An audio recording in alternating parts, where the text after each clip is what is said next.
Hello, welcome to Diving Core. I am a keen viewer of the MCU, and if you are as well, you might remember the recent Marvel TV show Loki. This show redefined the TV show genre and broke several records. In short, Marvel Studios' Loki shook the world, and I'm gonna tell you why and how this all happened. In my previous video, I had talked about what you needed to know before watching Loki, but after the show aired, people wanted to know more about Loki and what just happened in the show. Even as a massive fan of the MCU, I was left in awe after every single one of the episodes. My expectations were through the roof by the series' finale, and I was super excited for it. I was a little worried because the previous two series did not have a great ending, but to my surprise, Marvel just started the next phase of the MCU. Before I get started, I want to let you know that this video might contain major spoiler for the Loki series and the future of the MCU. Loki is a series that is taking place in a land that is much elevated in strength and knowledge compared to that of Earth or any other planet. This is the TVA, Time Variance Authority. Here, the agents of the TVA keep the timeline in place, as too much disturbance by the variants can break the flow of linear time. This can be caused by the Nexus events. Loki, as we know him from the events of Endgame, escapes by using Tesseract. This causes a Nexus event as Loki is supposed to get captured and die in the Sacred Timeline's future. The Sacred Timeline here signifies the flow of time, which is written by the Timekeepers. Okay, I know this might seem like a lot of exposition needed for a 6-episode series, but this is necessary. I will come to these minor drawbacks in the near end of the video. This is basically the first episode, but in all of this exposition, we are also given examples of the strength of the TVA. Like, you know, the Infinity Stones that are the fuel of the Infinity Saga, the quest of the previous 20 plus movies in the MCU. Yeah, they are used as paperweights on the TVA. This creates not only an excitement, but a sense of fear as to what this holds to not only this series, but to the rest of the MCU. One of the best things about this show is its story. We are taken into this mysterious land where our destiny is pre-written by someone, and that is just so scary to think about. We are shown that the Loki who escapes gets captured by the TVA and is going to be erased out of existence, and he is shown that his purpose is just to hurt people, lie, and get killed by the hands of Thanos eventually. This is not fair to Loki, and he understands that he has a glorious purpose that is not to do the things that are predestined for him. This is a major step up from the two-dimensional Loki that is written by the writers. They usually just say that he is a good but sometimes evil character, but that is not sufficient to the viewers, who see him as a relatable person rather than just a character. This is how Loki redefines himself as a new character and in turn becomes a more elevated and realistic character. During this, we are introduced to the heartwarming character of Owen Wilson, Mobius and Mobius. He is so likable because of the charisma created by the actor and the simple writing for him in this super confusing but elaborate show. As we talked earlier, Loki wants to change and he does not want to die. Now, he has a wish to meet the Timekeepers for a chance of them sparing Loki from pruning. Pruning is an act for erasing variants out of existence. So Mobius decides to take Loki for a mission to catch a variant of Loki on rise to take over the TVA. Loki pins down the location of the variant by his expertise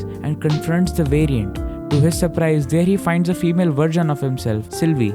Sylvie and Loki expresses their own ideas, and Loki decides to join Sylvie on her quest. After this, the series slowed down for episode 3 and 4, but here we can see Loki getting along with Sylvie. It is a minor surprise as the Loki in 2012 did not show any compassion to anybody, but here he not only listens and understands her point of view, but also supports her. This change is very heartwarming and helps us to see the second phase of Loki, which we never have seen before. Speaking of Sylvie, she has given a short introduction about her life, but light shines on it more later on in the series. She is portrayed very well by the actress, and she is probably the unofficial enchantress from the comic. She is a core character in this show as her motivations are responsible for the show's ending. There is the relationship plot between the two Lokis that is in fact correct. Loki is in love with himself. Some people are bothered by it, but I never saw it as a problem. To me, it signifies that Loki just needs a perspective about his life. Up until episode 4, we are never really given a game plan as the plan had been switched in every episode or two, but in the end of episode 4, we are given a proper aim. When Sylvie and Loki gets captured by the TVA, they are sentenced to be judged upon the Timekeepers themselves. Sylvie's aim was to kill the Timekeepers because she had been kidnapped as a child for doing nothing. Sylvie finally gets a chance and aims for the head, and it is revealed that the Timekeepers are just regular robots. This paves the path for the mysterious villain that has not been named or seen anywhere. This is where the show really begins, but the thing that is not so cool is that there are only 2 episodes left. Rest of episode 4 is is action-packed and ends with Loki getting pruned out of existence to the void. Here, all the pruned entities gets teleported. Here, Loki meets all the other variants of himself which got pruned because of their own Nexus events. This really is a comic book reader's delight as we get to see multiple references and funny Easter eggs from comics. Here, we also experience one of the last action sequences of the show, and it is great. Loki and Sylvie along with Mobius, which also got pruned, fight the monster that protects the void. After defeating the guard Eloith, they figure out that the person responsible for making the timekeepers and the TVA is hiding behind Eloith. This is the last episode. Here is what the whole show is leading towards since the start. We know that the TVA is strong, but how and who is controlling the TVA in the first place? We will be getting those answers